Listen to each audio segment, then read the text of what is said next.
to CoSeCity, the podcast where we cut through the jargon and make corporate governance simple, practical, and relevant. I'm Nia. And I'm Kako. Today we're tackling a topic that is one of the biggest gaps in governance, financial literacy, the dreaded financial literacy. Yeah. If you've ever nodded through a finance discussion in a boardroom, you don't really understand the balance sheet as much as you think you should, without knowing fully what's going on or what the CFO is saying. I think this episode is exactly for you. Yeah, 100%. And yeah, definitely. And before we dive in, a quick shout out to our producer, the Bloomsbury Institute, for supporting this podcast and helping us bring governance conversation to life. Yep. So finance is the language of business. So if you don't speak it, you can't influence. Today, we'll break down the essentials that governance professionals need to decode numbers and to drive those boardroom discussions. And to help us to do that, today we're joined by Kash Maigadi. Demi, welcome to CoSeCity. You've made the important, but the more I think about it, the more it makes sense. But having said that, though, it's still quite unusual journey from being an accountant to being a governance professional and a company secretary. What was the moment you realized your finance background gave you an edge in corporate governance? And also, can you just introduce yourself to our listeners? Tell us what you do and a bit about yourself. Yes, thank you for having me, and it's really nice being on the show today. My name is Kash Maigadi, and I think it's quite an interesting topic that we're going to be addressing today.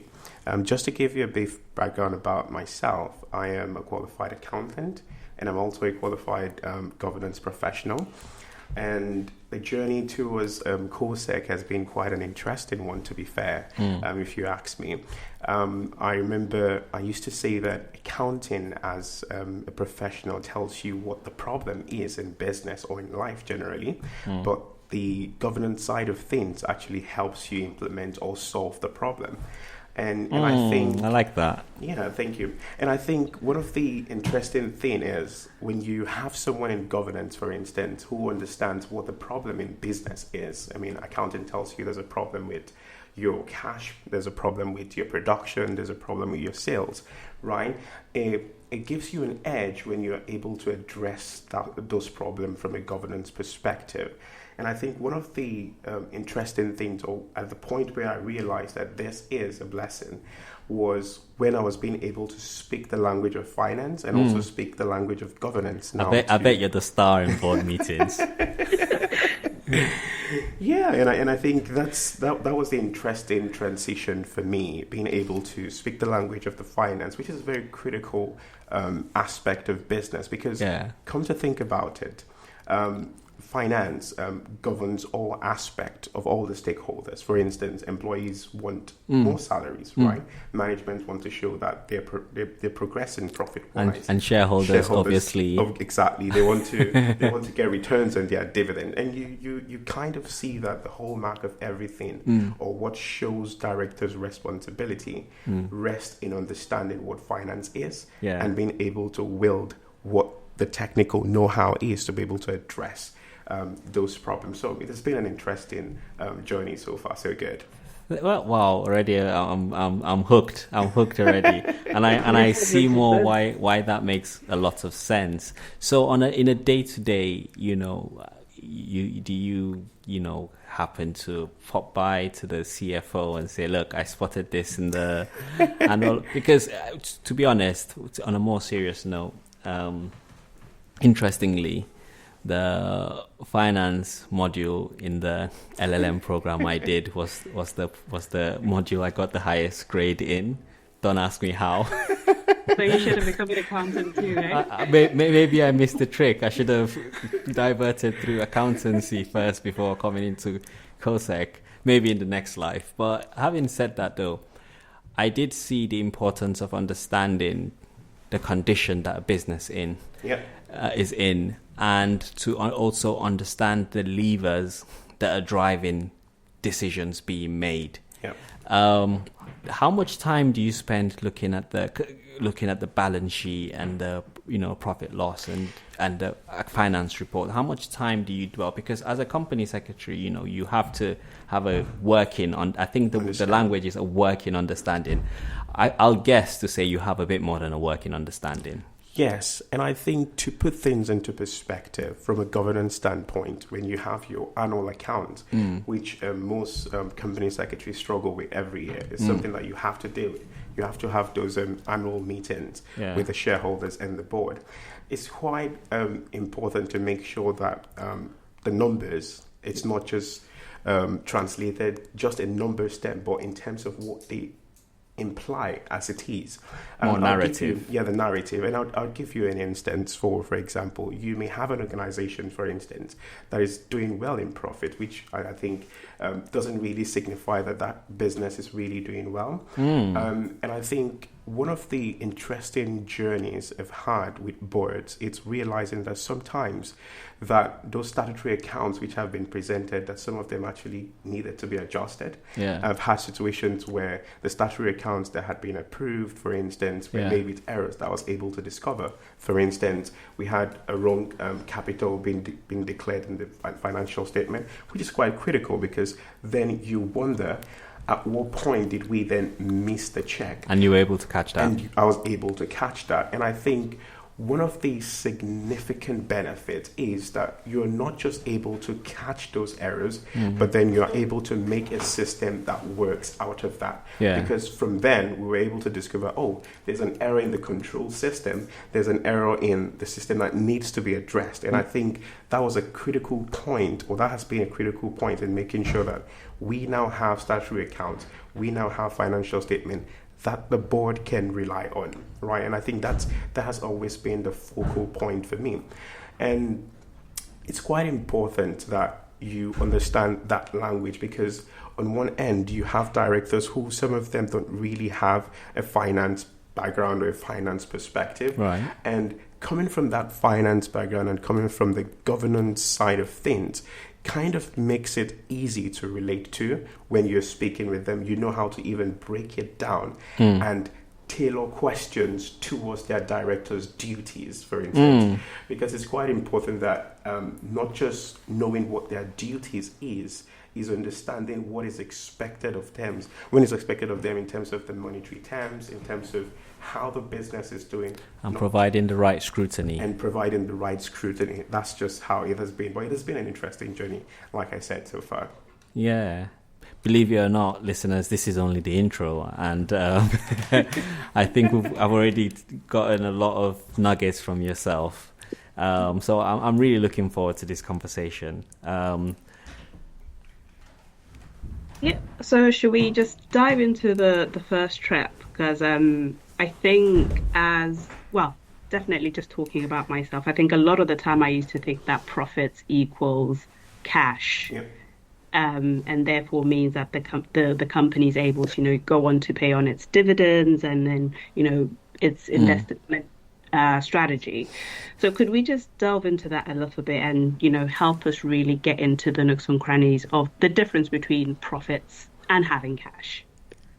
Yes, and I think that's a very critical topic to actually even address, because most time you find out that the board think that they're doing financially well because they've made a quite significant amount of profit, right?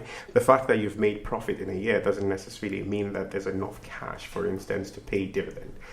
Putting them into perspective now, your profit is just simply saying that when you put in your sales and you extrapolate your expenses, for instance, and you've paid your taxes, the balance that you have kind of shows that, this is what you have to declare as profit.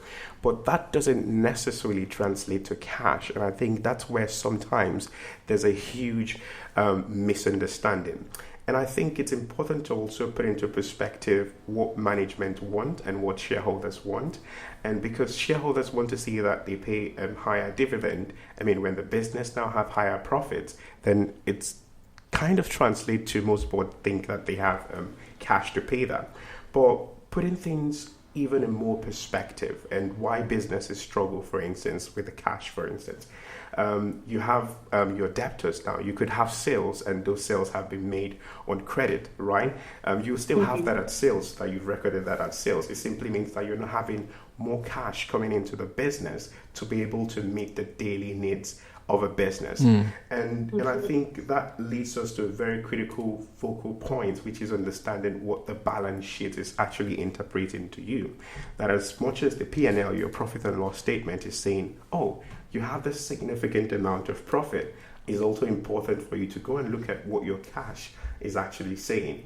Do you have the necessary finance to be able to meet your daily needs? And I think it's balancing that, and I think interpreting that to the board and making them understand, because let's not forget, the directors have a huge responsibility according to the act to be able to promote the success, the long-term success of the business. So it's actually very critical to have the bigger picture of things when you want to declare profit, knowing the right amount to declare and knowing how much cash is needed in the business for it to survive. Right. So here's a question for you. I'm in a boardroom looking at the P&L statement. And if I want to look like I have a bit more than a working understanding of the balance sheet and the profit and loss statement, what's a smart question I can ask my chair or the CFO? Yes, a smart question that you can ask them is knowing what the current ratio is. The current ratio is. Now, the current ratio simply means that you want to know how quickly your liquid assets can easily be converted to cash to cover your short-term obligations. Okay. Right? And I think, in fact, that's the most fundamental thing that you want to ask, because you want to know, do we have enough cash to be able to sustain this business in the short run, right? And I think that's one important question that you can ask. And then, trust me, it puts them on the edge. And then the CFO will get nervous on coming for his job. So, Demi, have you ever had an instance then where you've seen a board celebrate their profits, only to then realize that their cash flow has told a completely different story? Are you able to get into what happened in that particular instance? Yes, and I think most often than not, you find those instances in boards. And I think one of the major reasons is because due diligence have not been done from the onset. It's just waiting. I mean, you just call your finance person and you say, you know what, are we making profit or not? And he tells you, you know what, the profit has really increased significantly by 20%, by 30%. And I think it's not going into the nitty-gritties of what makes up the profit that has put most businesses into trouble. Like, for instance, I was in a meeting where we've had an instance where a significant amount of profit had been declared, but when it came to the cash in bank, it was looking like we were in the negative. Now, what has happened was we've had a significant amount of bad debts. A lot of, debtors who have not paid their debts in due time, which simply means that we were not the recoverable amount for the debt was taking longer than expected. And that kind of shows that your working capital, your debt recovery strategy is actually in big question. Now, if we were more focused about the holistic business as a whole, understanding how every aspect of finance has been working, are we recovering cash quite quickly?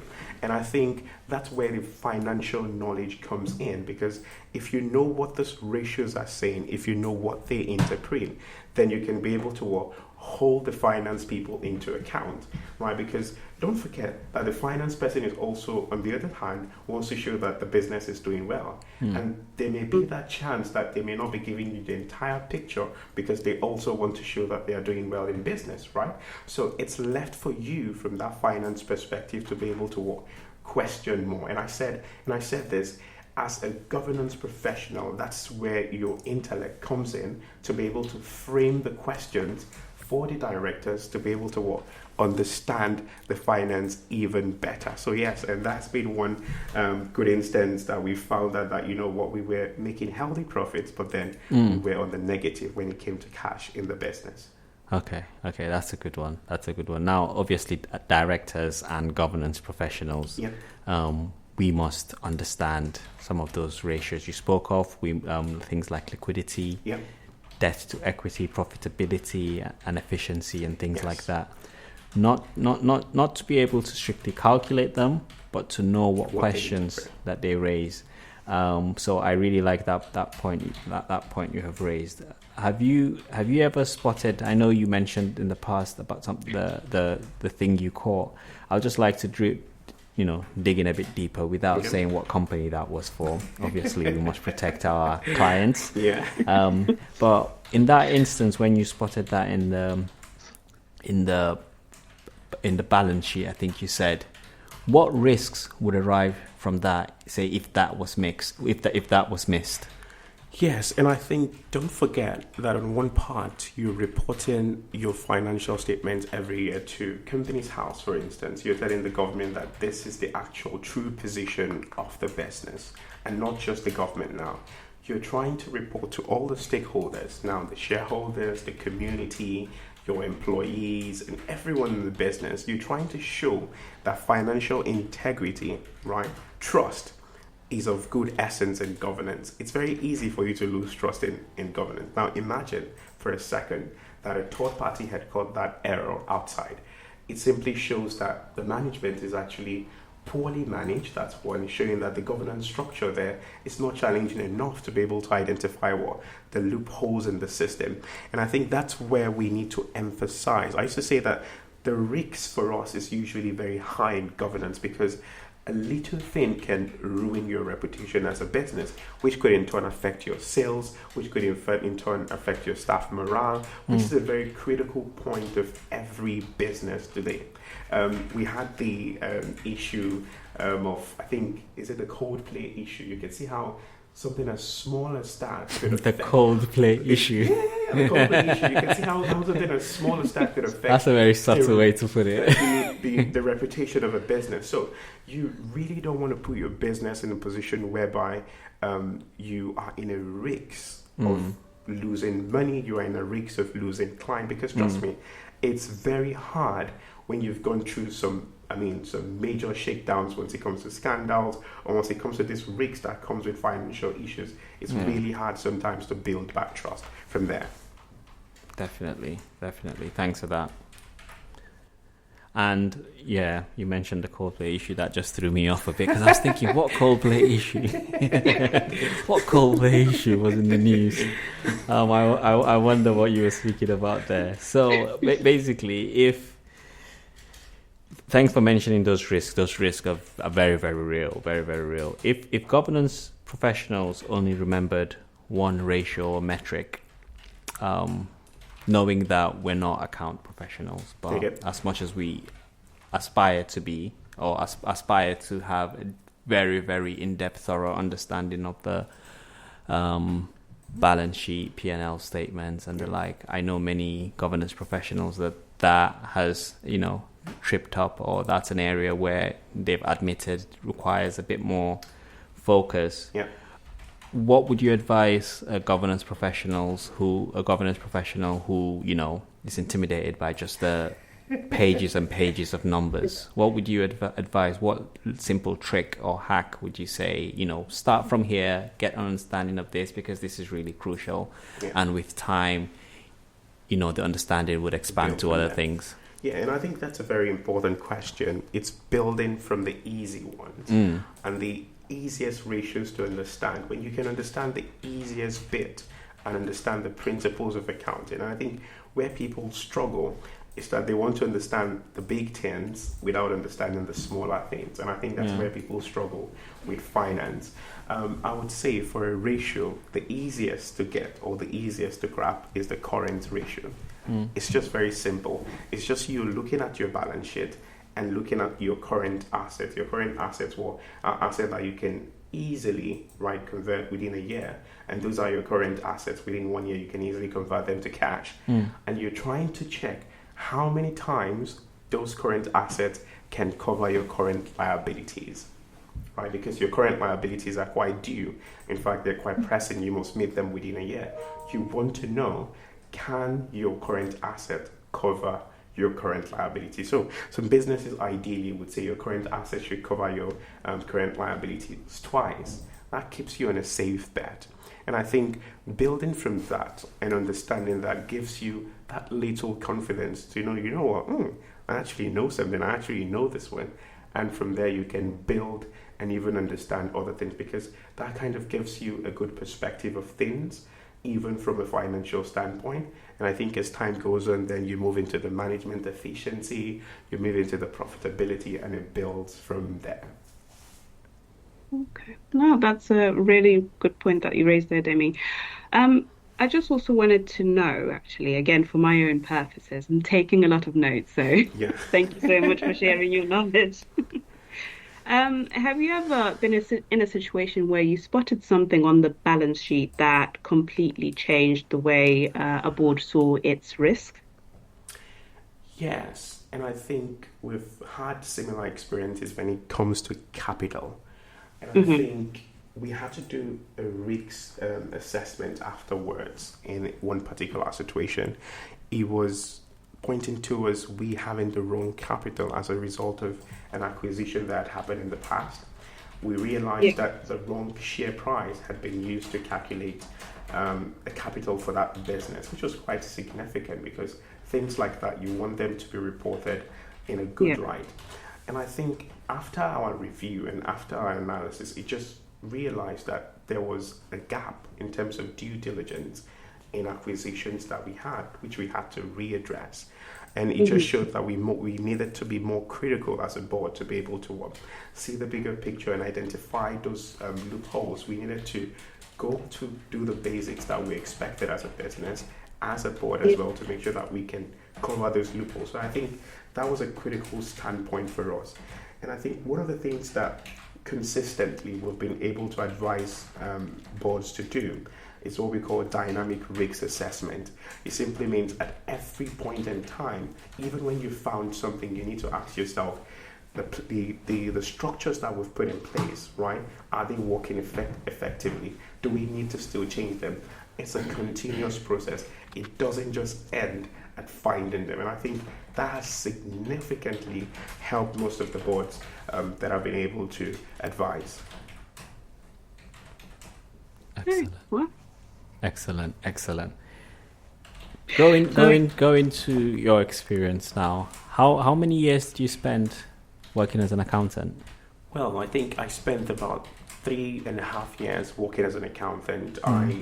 In fact, I started as an implementation consultant, Okay. where we implemented accounting softwares for businesses. And I used to say that gave me like a good platform to understand Yeah. business as a whole. Then I moved into internal audit and financial reporting. Yeah. So give or take 3.5 years in Okay. finance. 3 years, 4 years in Yeah. finance, and then I think we're around 4 years, 5 years in governance as Yeah. well.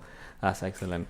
I'm not gonna say, which one is more important to a business. Obviously, governance professionals. governance is But important.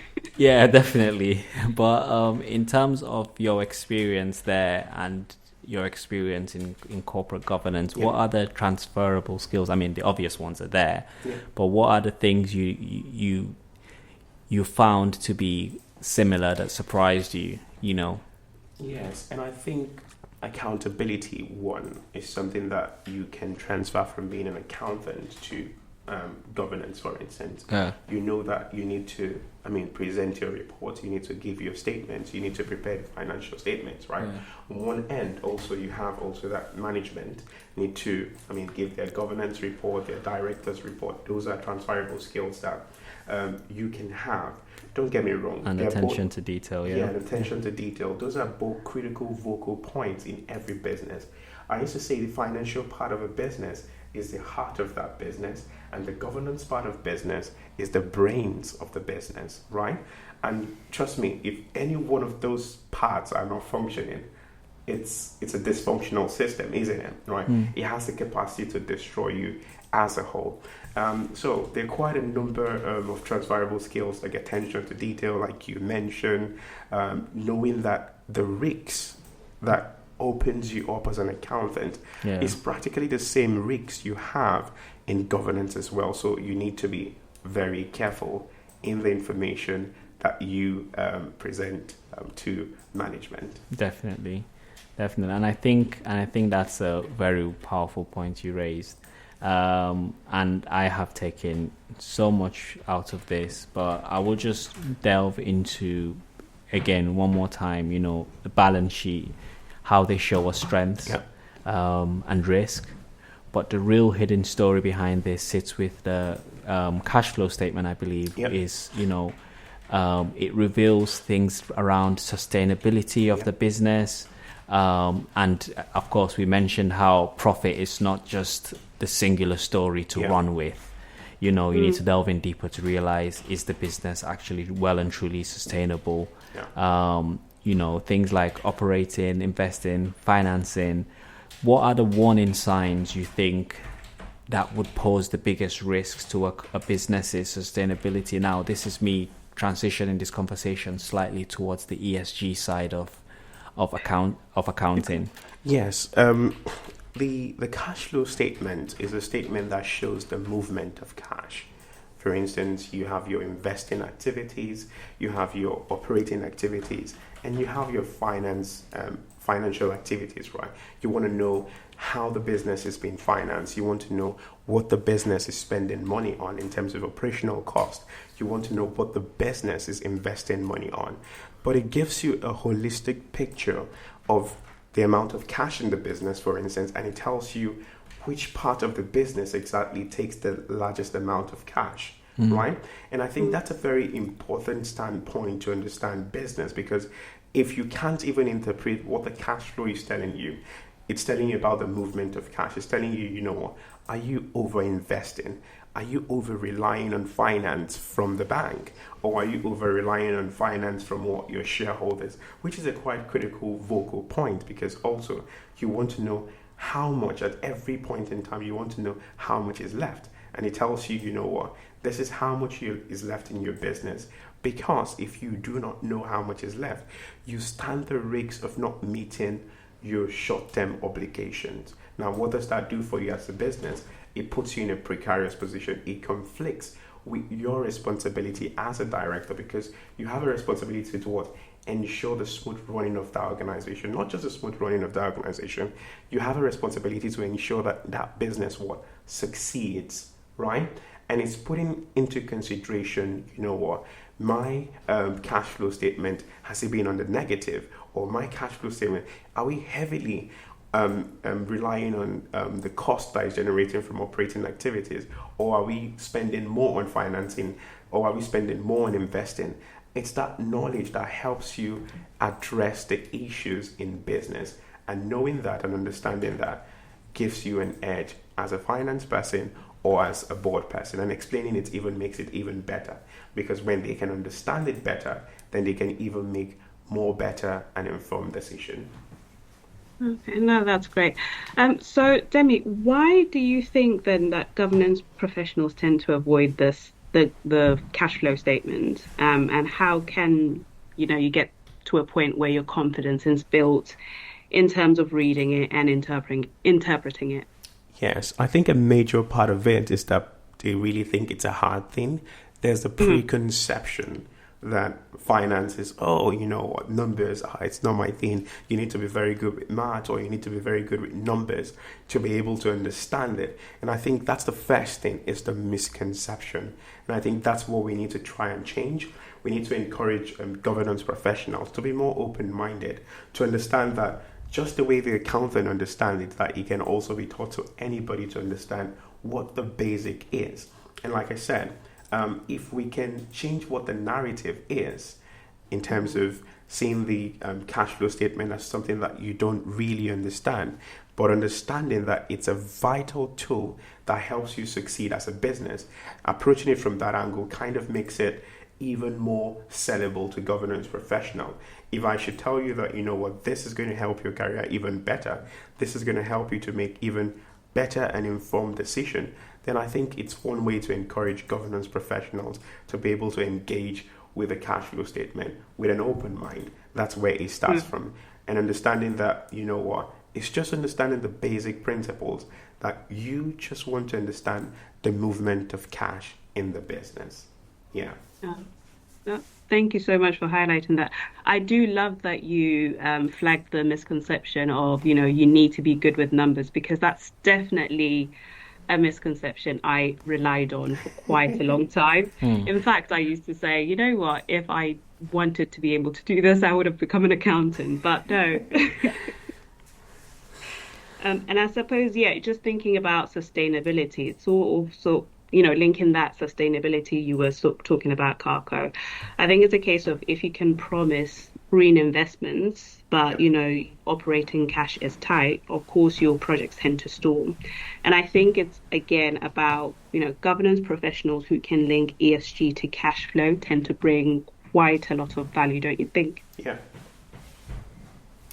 Yes, and I think it tends to bring a good perspective into business, because now you're also ensuring the long term life of that business. You want to ensure that, if you have a business that is destined to fail, it does not really meet the need for why the business was really made in the first place, right?